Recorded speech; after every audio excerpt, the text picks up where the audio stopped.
Bonjour tout le monde. Ouh là là, ça fait tellement longtemps. Je pense que ça fait 1 an que j'avais pas fait de vidéo et je suis de retour enfin. Pour votre plus grand plaisir, j'en suis certain.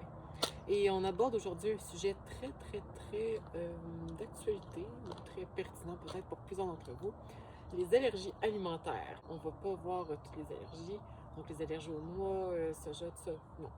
On se réserve ça pour une prochaine fois. Non. Aujourd'hui, c'est l'allergie à l'avoine qu'on va regarder. C'est l'allergie à l'avoine. Aujourd'hui, c'est l'intolérance à l'avoine qui va être notre sujet.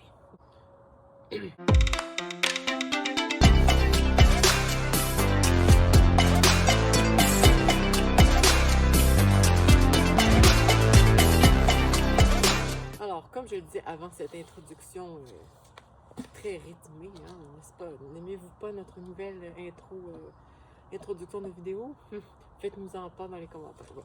Alors, comme je disais, oui, c'est l'avoine aujourd'hui.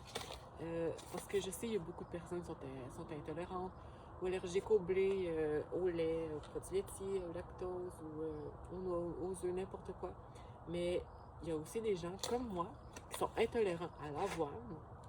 Et c'est quand même dommage parce que l'avoine, on en retrouve vraiment partout.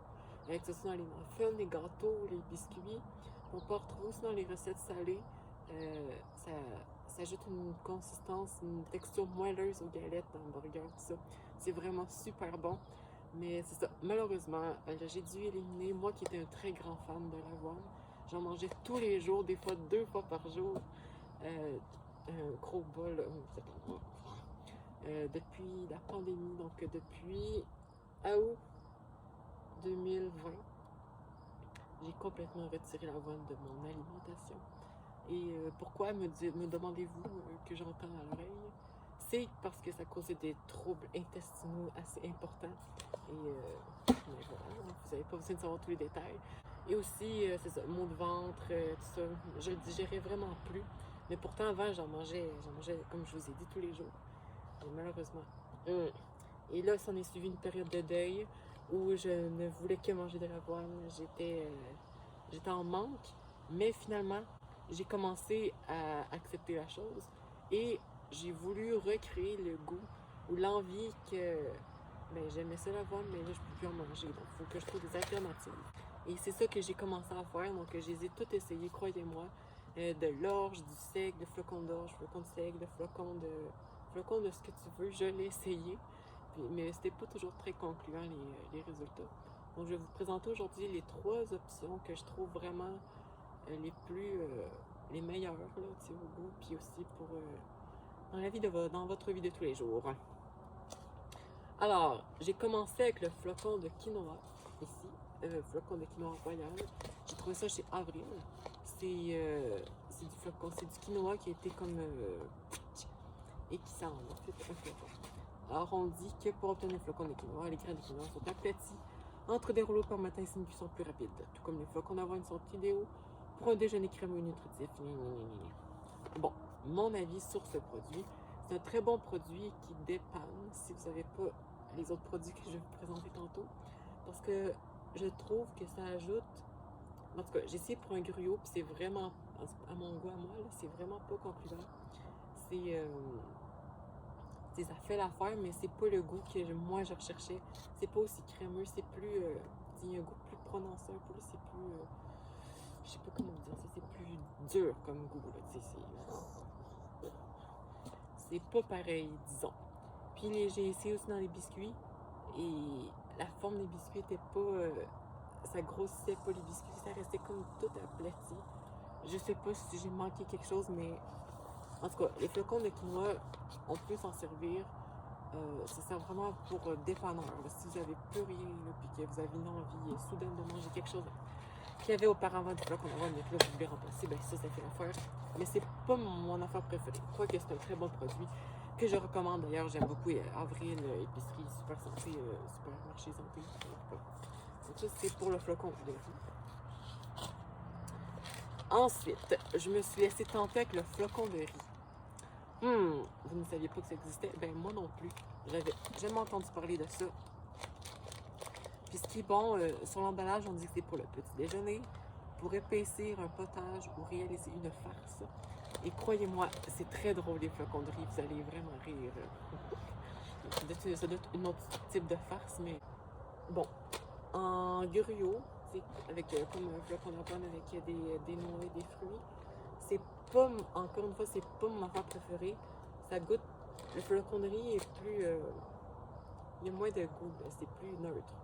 Il faut vraiment que vous ajoutiez beaucoup d'épices, de la cassonade, des fruits qui goûtent bon.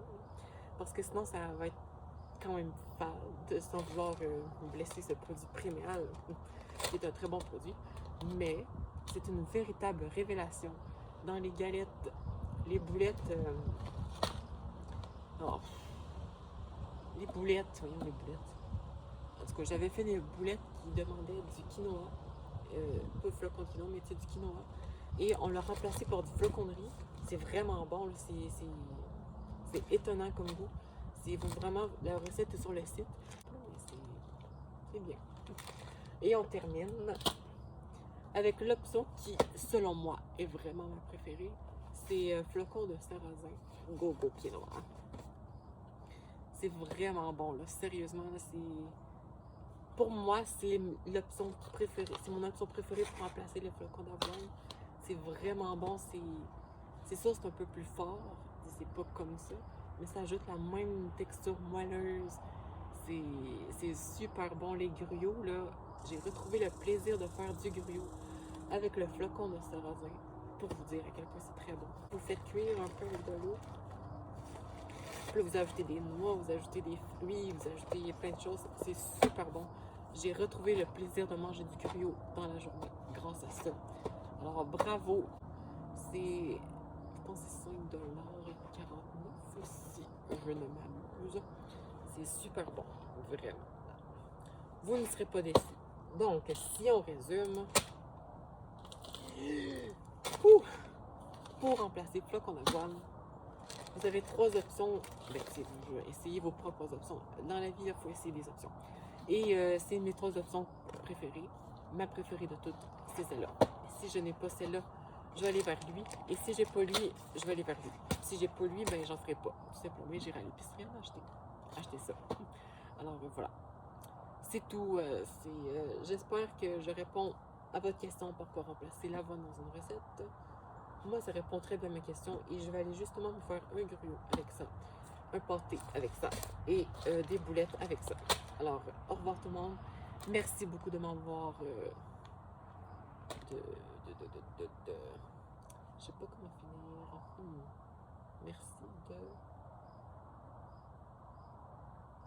Merci et à la prochaine. Au revoir.